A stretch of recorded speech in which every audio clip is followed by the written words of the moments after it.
Aloha mai kako. O Marie Alohalani Brown ko'u inoa. He kanaka o iwio. O moku o kiawe ko'u moku. O mauna loa ko'u mauna.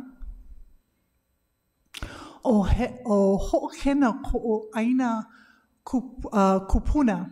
Kahi e moe ai na iwi o ko'u po'i kupuna. You know my people as Hawaiians, but this is a foreign term. We have our own names for ourselves, one of which is Kanaka Oiwi. Kanaka Oiwi can be translated as person or people of the bones. This descriptor marks our unique relationship to our island home. For countless generations, the bones of our ancestors have added their mana to the aina, or land. I am one of a handful of scholars who make the recovery of ancestral knowledge from traditional Hawaiian genres the backbone of their careers. My discussion about the politics and poetics of recovering ancestral knowledge from traditional Hawaiian genres is more than an academic exercise, because there are real political consequences to what I do. One of the real-life outcomes is that this recovery of ancestral ways of knowing and being helps myself and my people to overcome a traumatic history largely at the hands of the non-native other, beginning with early explorers, missionaries, and later with settlers and their descendants. In order for you to fully appreciate the politics of recovering ancestral knowledge from our traditional genres, you must be familiar with this history. Thus, I will dedicate 3 minutes of my talk to offering an overview of this history before continuing with discussion of traditional genres. We Kanaka Oiwi have experienced demographic collapse from epidemics because of introduced diseases, land dispossession, the destruction of cultural and natural resources, the desecration of sacred sites, the loss of language, culture, and identity from imposed assimilation and blood quantum laws, the effects of being reduced to stereotypes, cultural appropriation, religious discrimination, sexual objectification, marginalization in our own homeland, hate speech, and being othered as uncivilized or even subhuman. In 1972, one of our most revered cultural experts, Mary Kavena Pukui, once noted, told their gods were false, their rituals foolish, their dress, dances, and manners unacceptable, their skills and talents unimportant. The Hawaiians as a people knew an identity crisis long before the phrase was coined. The people who were judging us were American Protestant missionaries and their descendants, and other white residents in the Hawaiian Kingdom. As most of you probably know, the Kanaka Oiwi did not become Americans by choice. In 1893, a small group of white businessmen and American Protestant missionary descendants overthrew the Hawaiian Kingdom by deposing Queen Liliuokalani. They were backed by a U.S. diplomat and Marines from an American warship. Mary Kavenapukui was born in 1895, just 1 year before my great-grandmother, Ka'aukai. By the time these two women came of age in the early 1900s,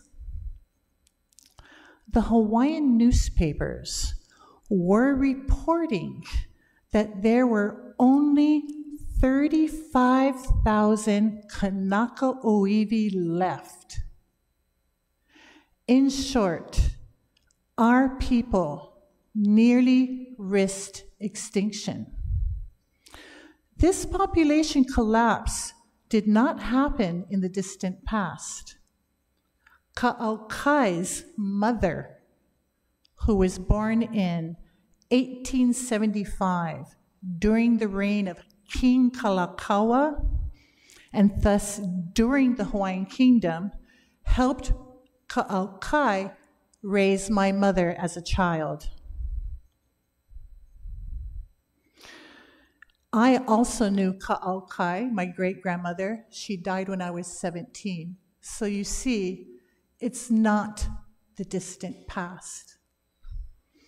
One of the consequences of the overthrow of the Hawaiian Kingdom was the new government's decision in 1896 to only fund those schools who taught in the medium of English.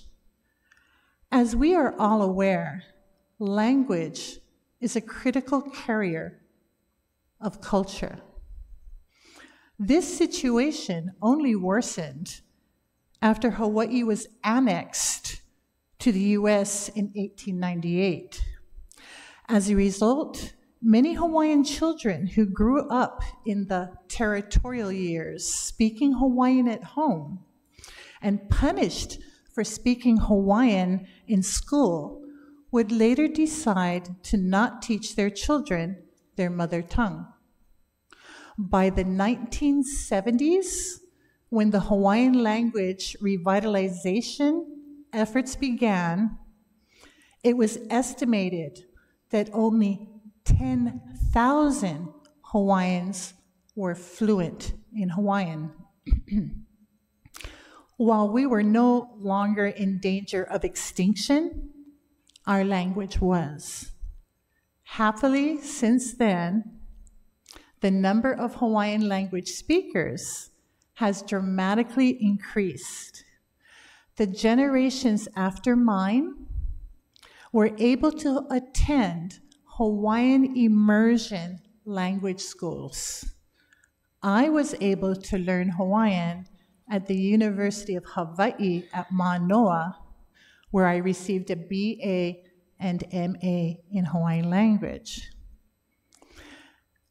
Because only a fraction of the vast Hawaiian language archive has been translated, advanced fluency in the Hawaiian language is required to access it. We have a remarkable archive of Kanaka Oiwi self-representation in the form of around 100 Hawaiian language newspapers published between 1834 and 1948. The newspaper editors encouraged Kanaka Oiwi to make contributions, which ranged from historical treatises on diverse topics to serialized stories. The decision of Kanaka Oiwi to publish traditional accounts of gods and cultural heroes in the newspapers during a period in which everything about Kanaka Oiwi and our culture was criticized, was purposeful, and therefore political. It was a political statement about the value of ancestral knowledge transmitted via these traditional genres. Out of these 100 newspapers, about 48 newspapers, more than 12,000 issues, and more than 69 pages have been microfilmed and made searchable by optical character recognition. They are available on the Papa Kilo database, an electronic archive that is free and open to the public. Kanaka Oiwi preserved and disseminated Ike Kupuna, ancestral knowledge, in diverse traditional genres of artistic intellectual production, such as Moolelo, a type of histories, Ka'au, redacted Moolelo, Mele Ko'ihonua, chant celebrating the connection between gods, humans, place, also cosmogonies, origin accounts about the earth or the Hawaiian Islands, Mo'oku'auhau, genealogy, Olelo No'iau, poetical sayings that can be didactic and or commemorative, Oli, chants, Pule, prayers. The descriptor artistic intellectual for our genres is purposeful because it recognizes that Oiwi aesthetics, the principles underlying composition, including ideas about what is pleasing and proper, guides their creation, and that they are indeed intellectual products as worthy of study as the great literatures of other nations.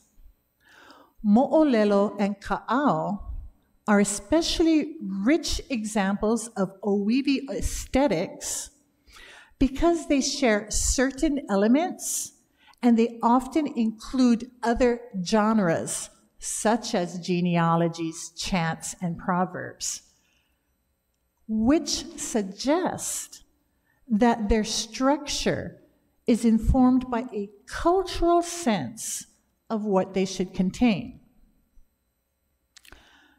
Kanaka Oiwi ancestors' intimate relationship with and close observation of their island world over countless generations was the foundation for their ways of knowing and being, and shaped their understanding of genre.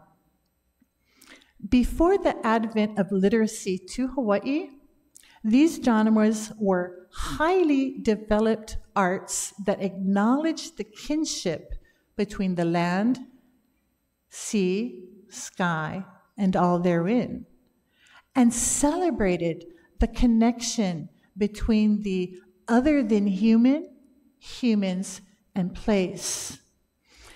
It should be noted that from an Oiwi and Pacific Islander perspective, in the Hawaiian and other genre systems of larger Oceania, cosmic genealogies, myths, legend, constitute history according to these people's worldview and are not to be confused with fiction. They constitute narrative approaches to that history. While Mo'olelo and Ka'au were originally oral traditions, many made the transition to literary genres in print with their publication in Hawaiian language newspapers beginning in 1834. Oral traditions are generally understood as a community production.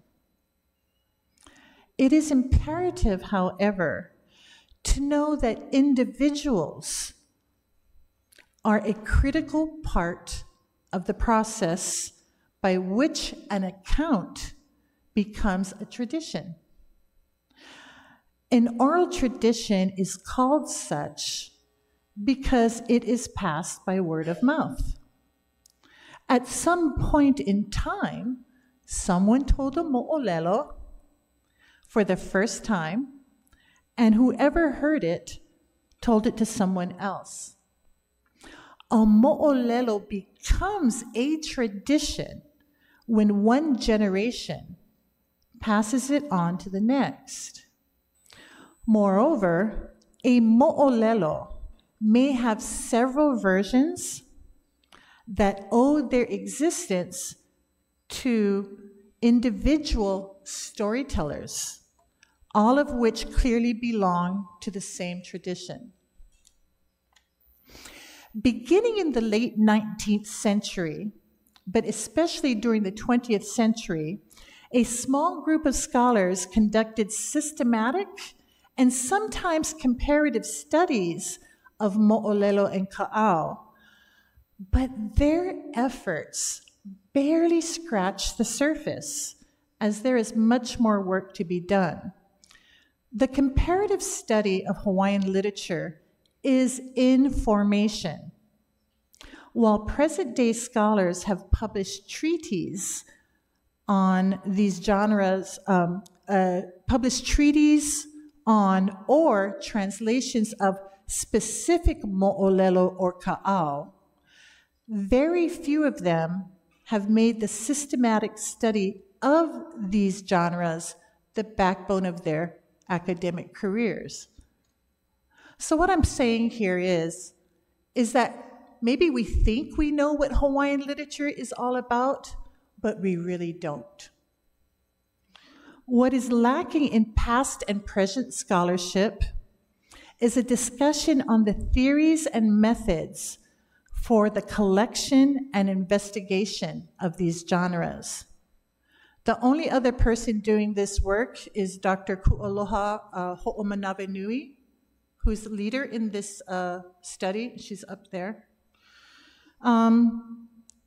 Ongoing efforts to recover Ike Kupuna include researching, theorizing, and disseminating these traditional genres, but also drawing attention to the ways that Western scholars have mined, dismissed, misrepresented, and/or appropriated these genres and the knowledge they contain.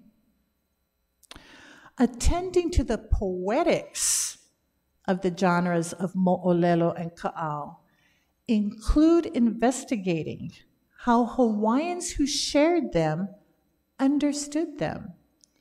For example, the term mo'olelo is informed by Oiwi ways of knowing and being. Mary Kavena Pukui's definition of mo'olelo showcases the way that it is culturally informed. Mo'olelo combined means series of talks.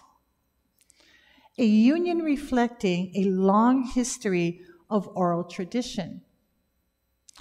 Although this genre is distinctly Oiwi, it is capacious in that it encompasses and may incorporate what in English would be termed story, history, myth, epic, legend, origin story, cautionary tale, folk tale, and life writing, such as autobiography, biography, and memoir. We make no sharp distinctions. Really? Everybody else went 8 minutes over today and I have to stay on time?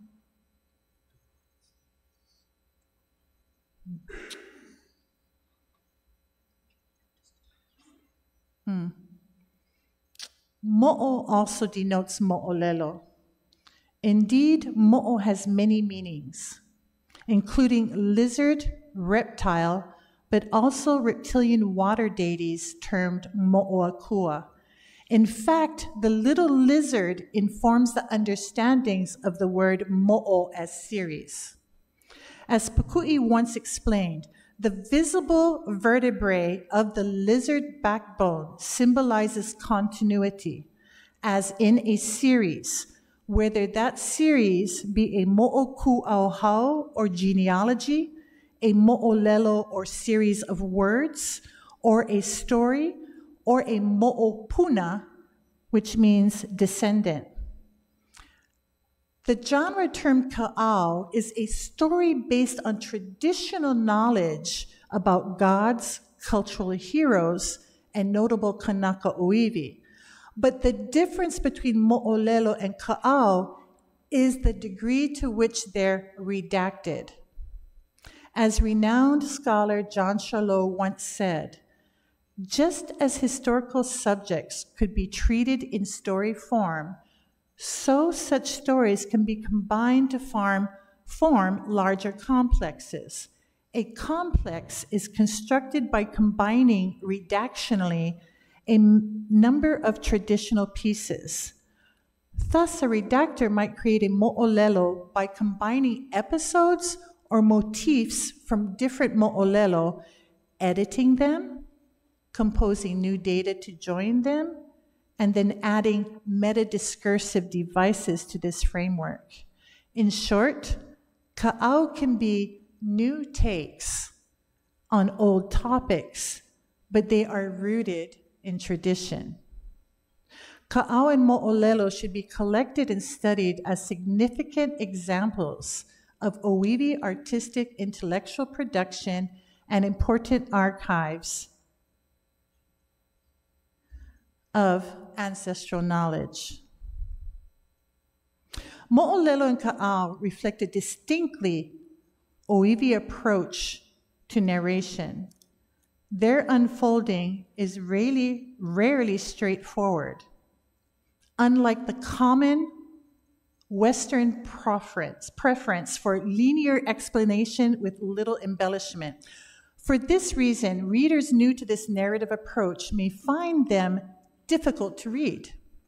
Like spiderwebs, mo'olelo and ka'au are intricate creations, and how the spider creates its web can be read as an allegory for traditional Oiwi narrative techniques. A spider weaves its webs by releasing strands that it carefully connects as it goes back and forth, up and down, and crosses here and there until the web is complete.